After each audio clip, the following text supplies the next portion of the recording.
जय गुरुदेव। आपके पत्रों के उत्तर, खत का जवाब। श्री विवेक जी, आपने नामदान लेने के बाद गुरु की अपार दया का जिक्र किया है और यह भी कहा है कि हमने अपने घनिष्ठ मित्र से बता दिया, तब से दया की धार एकदम रुक गई। इस बारे में आपसे कहना है कि गलती तो आपसे हो गई। महात्मा जब नामदान देते तो उसी समय स्पष्ट रूप से बताते हैं कि साधना करोगे तो आँख और कान खुलेंगे, दिखाई भी देगा, सुनाई भी देगा। लेकिन इतनी बात याद रखना कि जो कुछ भी तुम देखो सुनो किसी से मत बताना, चाहे वह आपका कितना भी निकटवर्ती हो, प्रेमी हो, घनिष्ठ हो। अगर आपने यह गलती कर दी तो वह मालिक का गुप्त भेद है, खोल दोगे तो वह अंतर्यामी ऊपर बैठा हुआ नाराज हो जाएगा, फिर दयाई दिखाई सुनाई देना बंद हो जाएगा। इस भूल के लिए गुरु माँ से क्षमा मांगिए। अंतर्मंत में संकल्प लीजिए कि अब फिर ऐसी गलती नहीं करेंगे। मथुरा आश्रम के कार्यक्रम में बराबर आते जाते रहिए। मंदिर और समाधि पर जाकर मत्था टेक कर क्षमा याचना करिए। 2 बूंद आंसू तड़प कर गिराइए। गुरु महाराज दयालु हैं, दया करेंगे। पूज्य महाराज जी से भी अपनी गलती का जिक्र कर दीजिए, माफ़ी मांगने, दया जरूर होगी।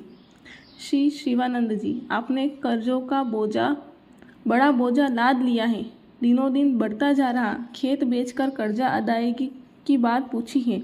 जब पूज्य महाराज जी से अपनी भेंट हो, दर्शन करने आइए तो उनकी जानकारी में दे दीजिए। पूछ लीजिए जो आपके लिए हितकर होगा, वह आदेश कर देंगे। आदेश में दया रहती है, पूरी संभाल होती है। आज्ञा का पालन सार्थक परिणाम देता है। वैसे गुरु महाराज के वचन हैं कि भजन करोगे तो बरकत मिलेगी, सब पूरा पड़ने लगेगा। सत्संगी भाई बहन इसका अनुभव कर रहे हैं। श्री सुदामा प्रसाद जी, आपने अधिक नींद आने की बात लिखी है। इसमें आप परेशान भी हो और चिंता भी करते हो। अधिक नींद तब आती है जब पेट पूरा भरा रहता है। अधिक भोजन करना शरीर को भारी बना देता है। प्रयास कीजिए, भूख से 1 रोटी कम खाइए। गुरु महाराज का हल्का रहने का अचूक सूत्र है कि कम खाओ गम खाओ। सत्संगी का नियम होना चाहिए। ब्रह्म मुहूर्त 3 बजे से 6 बजे तक या 4 बजे से 6 बजे तक होता है। हर हालत में 4 बजे भोर में अवश्य उठ जाना चाहिए। यही समय भजन का है। चिंता भजन की रहेगी तो संकल्प करके सोगे तो वह मालिक, वह शक्ति आपको उस समय में उठा देगी, जगा देगी। उस समय विशेष ध्यान रखने का है कि फिर मन के आलस में आकर फिर न सो जाओ। उठकर हाथ मुंह धोकर सुमिरन ध्यान भजन करो। थोड़ा समय ज़्यादा दो। अभ्यास करते करते जब लगन लग जाएगी तो नींद खत्म हो जाएगी। जिनको मालिक के दर्शन की प्यास पैदा हो गई, तड़प जाग गई, उनकी नींद हराम हो गई। रात दिवस मुही नींद न आवे, भावे अन्न न पानी।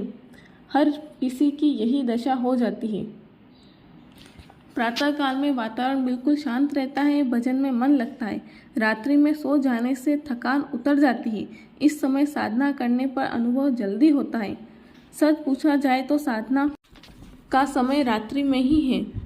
महात्माओं के अमृत वचन है कि जिनकी रातें बन गई वे सचमुच बन गए। रात्रि में जागकर भजन करना चाहिए।